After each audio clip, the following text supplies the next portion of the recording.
Québec, donc, qui entraîne aussi la montée des risques de contamination. Puis on comprend aussi pourquoi la Direction de la santé publique de Montréal a lancé un avertissement. Dans les zones inondées, les égouts sont chargés d'eau et il y a plusieurs contaminants, donc, qui devraient se rendre dans les usines de traitement.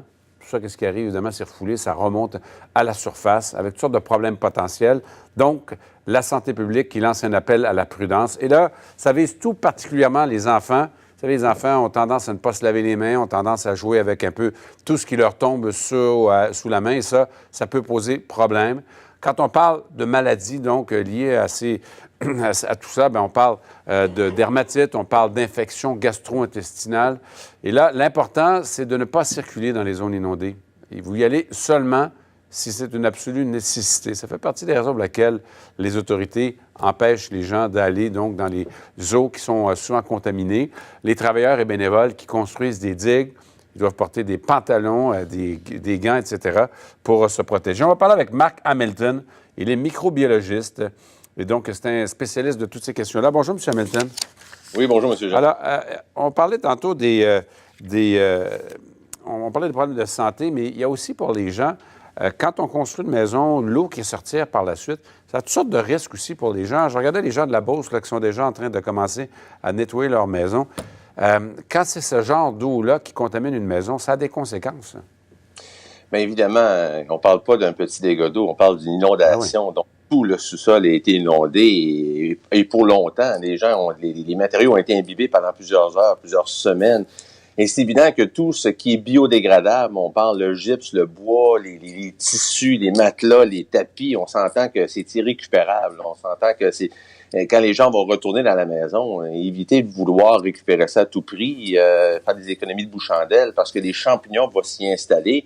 Et quand le beau temps va revenir, la chaleur, et même si vous les voyez pas, les moisissures, parce que vous avez repeinturé les murs ou faire ça, ou c'est inodore, incolore, et vous allez avoir des problèmes pulmonaires, des problèmes de champignons qui peuvent avoir des conséquences assez graves pour la santé. Donc, c'est très important de tout enlever, ce qui est biodégradable, surtout dans les sous-sols de maison qui ont été inondés. Des surfaces, de grandes surfaces d'eau comme ça, souvent plus ou moins stagnantes, avec les refoulements d'égouts, etc., on est dans un territoire idéal pour les bactéries, là. Ben absolument, parce que juste l'eau en tant que telle va faire venir les moisissures, mais imaginez si l'eau est potentiellement contaminée par des bactéries fécales, comme vous avez dit tantôt, que les égouts peuvent refouler. Et à ce moment-là, on a un problème double, un problème de contamination bactérienne qui contiennent des pathogènes, ainsi que les moisissures qui peuvent s'y installer. On s'entend que effectivement, c'est une zone sinistrée et encore là, quand on parle de tout enlever, ça devient encore plus réel.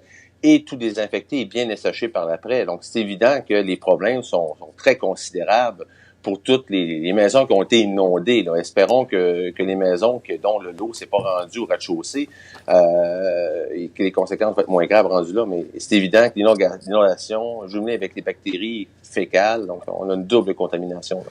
Et puis, je parlais tantôt là, de tout ce que ça peut créer comme problème de santé publique également. Oui. C'est non négligeable, ça.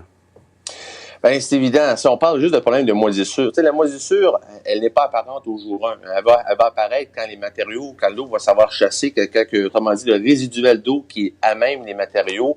Là, les moisissures vont s'y installer et quelques semaines, quelques mois plus tard, les moisissures vont peut-être devenir apparentes ou pas. Et là, les problèmes de santé, les gens qui vont respirer des moisissures, plusieurs sont très pathogènes pour l'être humain, peuvent avoir des problèmes de pulmonaires, d'allergies, de problèmes qui peuvent même affecter les systèmes nerveux central ou c'est quand même assez catastrophique, les problèmes de moisissure quand on vit dans une maison très contaminée. Et quand on parle des bactéries qui sont, je dirais, fécales, si on les nettoie pas, vous avez dit tantôt, les gens peuvent s'auto-contaminer par des bactéries fécales. Donc, à ce moment-là, oui, il y a des problèmes sont assez larges pour l'être humain rendu là. Alors, je pense qu'on comprend assez bien le message. Il faut être prudent. Il faut certainement nettoyer avec grand soin quand l'eau va se retirer. Et en attendant, se tenir loin de ces eaux contaminées. Le docteur Mark Hamilton est microbiologiste, donc voilà tous ces problèmes de santé publique potentiels. Merci beaucoup, M. Hamilton, et bonne journée à vous, là.